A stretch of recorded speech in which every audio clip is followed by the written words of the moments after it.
Saya itu dengar Kiai Bisri, cerita Kiai Bisri itu tidak ada yang serius. Dulu ketika ada polemik Haji yang Mu'alim, itu orang kumpul semua di sini. Kata Kiai Bisri, sudah, nunggu Mbah Fadl. Mbah Fadl sudah di rumah. Ngiranya orang itu ya Mbah Fadl rawuh dileteh. Setelah lama Mbah Fadl tidak datang. Loh Kiai Bisri, Mbah Fadl tidak datang. Ya di rumah. Lah mana kok tidak ada? Ya di rumahnya sendiri. Karena beliau nggak pernah bilang di rumahnya. Orang saja yang kepikiran kalau itu rumah leteh. Itu mirip seperti guyonannya Rasulullah SAW. Nabi itu kalau guyon itu tidak pernah bohong. Makanya di tiba itu disebut wayam zahu walayakul ilahakon. Nabi itu ya guyon, tapi nggak pernah bohong. Yang bohong kan khayal kamu. Masyhur itu ada orang sepuh sowan Nabi. Di kitab saya itu perempuan, tapi di beberapa kitab lelaki. Saya tidak tahu pastinya berapa. Biasanya ahli hadis mentahmilkan taat dudul kisoten atau taat dudul wakiaten.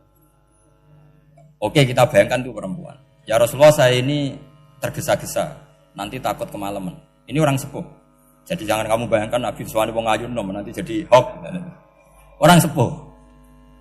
Oh, di sini aja, tidak usah tergesa-gesa pulang kata Rasul. Nah nanti gimana? Saya jalan kaki ya Rasulullah sampai kampung saya itu nanti malam. Kata Nabi, la ahmilan naki alab binako. Santai saja nanti tak pinjemin anaknya unta. Kata perempuan tadi, ma fa'altu bibninako. Apa yang bisa saya lakukan dengan anaknya unta? Sudah tenang saja kata Nabi. Setelah mau pulang, disiapkan unta ya unta tua, unta layak dinaikin. Ya Rasulullah ini kok unta tua? Katanya anaknya unta. Nabi dengan santai, oh masih tua ya anak unta. Jadi itu menafsirkan anaknya unta cilik itu kan pikirannya kamu kan. Sebetulnya anak unta itu ya tua pun anak unta. Maka saya itu yang termasuk bangga. Nasib saya nanti insya Allah kayak Gus Mus, kayak Gus Dur. Sampai tua dipanggil Gus. Tapi saya niatnya lebih buruk. Supaya nanti kalau saya salah pantas ngijek Gus. Tapi dalam kompetisi kadang Gus itu kalah. Itu dulu di Pondok Sarang tuh kalau ke WC itu antri. Itu yang di WC didodok. Supaya cepat keluar. Ayo cepat keluar, saya Gus. Dikira teror Gus itu yang di WC menjadi takut. Yang dalam WC gak kalah. Saya malah kiai. Sehingga jadi memang kacau. Kalau sudah logika itu kacau. Tapi di Ihya kitab yang populer dikaji di pesantren, itu ada babnya. Qadiyat itu pengarang tentang betapa wajibnya takdim sama Rasulullah. Tapi punya bab mizahun Nabi, guyonan-guyonannya anjing.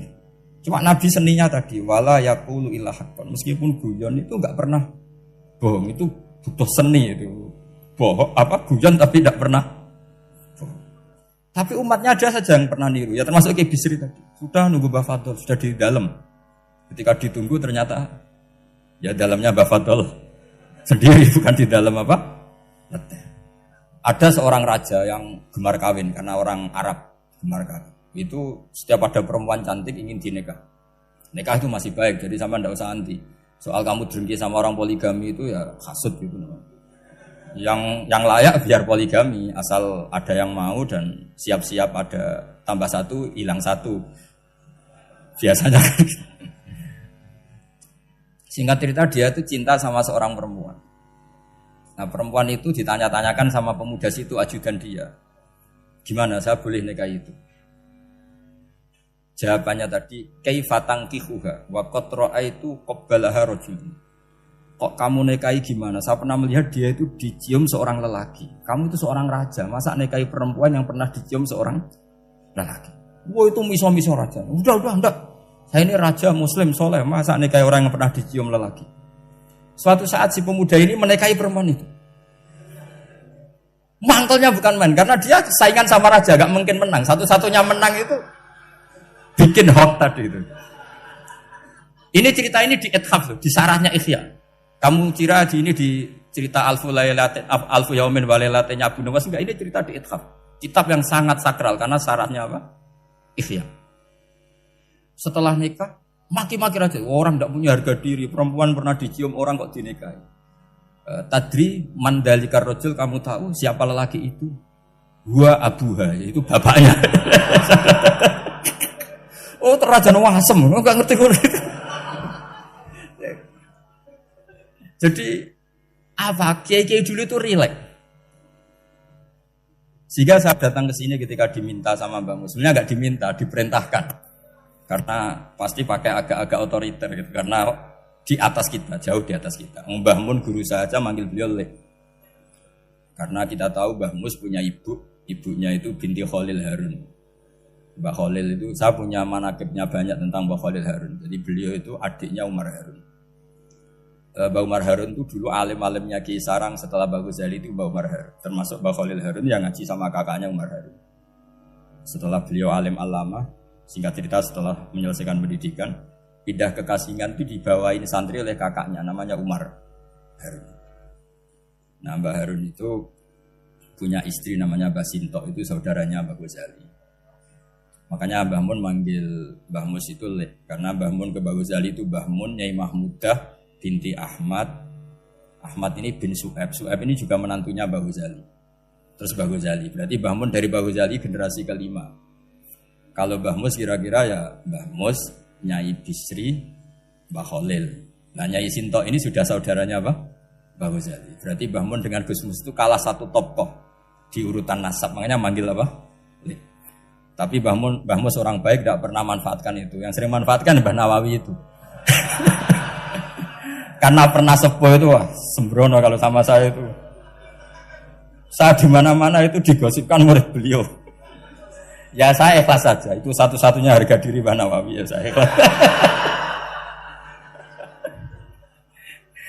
Saya ikhlasnya. Jadi karena memang saya manggil beliau juga memang pernah nyembah.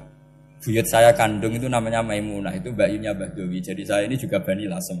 Buyut saya kandung namanya Maimunah, istrinya Mbah Umar bin Arabi. Melahirkan mbah saya sampai ibu saya sampai saya. Saya teruskan. Jadi cobalah Quran itu dibaca secara fasih. Kalau ingin baca fasih caranya gimana? Kamu harus belajar balaghah, belajar lisanul Arab, belajar mantek, belajar logika. Nah, kalau logika itu tidak sampai, cari muhalnya. Ini fatwanya Said Robdan Al-Buti, juga fatwanya semua ulama usul fikih. Saya ulang lagi ya, kalau logika kamu nggak paham, cari sisi muhalnya. Saya ulang lagi, cari sisi muhalnya. Misalnya kamu angan-angan tentang Allah nggak dok, sedurungnya Allah itu sopo. Misalnya kamu angan-angan gitu. Sama agama tentu itu dilarang, tapi orang filsafat tetap saja nyari itu. Lalu hentikan pencarian itu, yaitu tadi katakan saja hadhil maujudat yastakhilu ayyakhluqahal adam. Sesuatu yang maujud tentu enggak mungkin disebabkan oleh sesuatu yang tidak ada. Fa innal adama la yu'athiru aslan wa la yakhluqu aslan. Namanya sesuatu yang enggak ada pasti tidak berstatus pencipta. Namanya saja enggak ada. Akhirnya la budda min ayyasbiqu hadzal alam maujudun. Maka alam ini harus didahului sesuatu yang maujud. Lah maujud ini yang oleh Islam disebut Allah Subhanahu wa taala. Sudah selesai di sini. Tinggal delok TV, tinggal ngopi, turu sampai setannya setruk karena nunggu mau bikin was-was itu lagi. Loh saya itu termasuk kiai paling sering lihat sinetron. Kadang ya lihat Mak Lampir itu sering terjadi. Sampai istri saya itu protes, Gus, dengan kata orang banyak orang alim kok senengane delok Mak Lampir. Karena setan mau menggoda saya tentang berpikir Allah. Jadi dia ngenteni. Kok malah mikir Mak Lampir gitu. Setelah lihat Mak Lampir biasanya saya itu lapar, terus makan. Habis makan tidur. Setannya masih nunggu mau was-was. Ternyata saya habis bangun ngopi lagi. Kadang lihat berita orang ditangkap KPK, macam-macam. Ini penting saya utarakan supaya setan itu tidak menang. Jadi ciri utama setan itu kata Rasulullah SAW, setan ini goda umatku, hadhil jibal khalaqaha Allah, hadhil ardo khalaqaha Allah, hadhil bihar khalaqaha Allah, faman khalaqaha Allah. Itu makanya banyak orang jurusan filsafat keblinger karena tanya Allah itu siapa. Kata Rasulullah, jika sampai ini maka kamu harus berhenti. Loh, berhenti tanpa dialihkan ke yang lain kan susah. Tinggal aja lihat dulu sinetron. Ya paling gampang ya Mak Lampir, kan ada takut-takutnya sedikit. Karena kalau lihat sinetron anak-anak milenial itu kalau ada artis cantik sampai nangis. Karena istri kamu tidak seperti itu. Jadi ini trik ya. Trik supaya melihat TV tapi tidak nyesal. Makanya saya milihnya Angkring Darmo, Mak Lampir. Ya saya nggak mikir maknanya, butuhnya setan bin mangkol itu aja. Karena ngenteni saya mikir itu, ternyata tidak mikir itu lagi. Jadi makom saya itu beda, sama-sama lihat sinetron. Mungkin saya jadi wali karena lihat sinetron. Mungkin ya.